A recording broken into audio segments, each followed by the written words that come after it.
Dans le temps, de l'autre côté, il n'y avait rien. C'était les lignes de chemin de fer. Il valait mieux pas y aller le soir. C'était réellement malfamé. Ça a tellement changé depuis 88. Puisque dans le temps, on pouvait dire c'est la banlieue. C'était les voies de chemin de fer, les trucs. Vous voyiez 3 pelets, 3 tondus, les corbeaux qui passaient. Mais c'est là maintenant, non. Là, je vais pas vous dire c'est les Champs-Élysées, faut pas forcer. Mais par contre, les habitants ont tous foutu le camp. Parce qu'ils peuvent plus être là. Où on les a évacués, en leur disant maintenant il faut foutre le camp parce qu'on va construire. Ou ils peuvent plus le payer.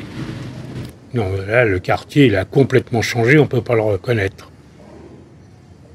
Au début, c'était un quartier très business. Les premiers bâtiments ont accueilli surtout des entreprises et de plus en plus de bâtiments se construisent et s'ouvrent à des nouvelles populations qui viennent habiter ici. Pour moi, c'est un quartier qui réinvente Paris. C'est un quartier qui représente une des parties, une des facettes de Paris. Donc ce quartier et son architecture évoluent aussi avec nos modes de vie et nos innovations. J'espère que tout ça va se mélanger, oui.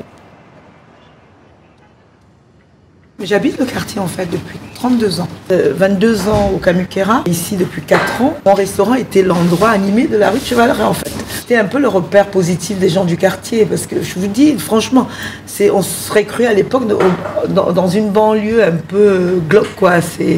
Mais il y avait pas d'agressivité non plus. J'ai vraiment, oui je peux dire, j'ai profité de l'évolution du quartier.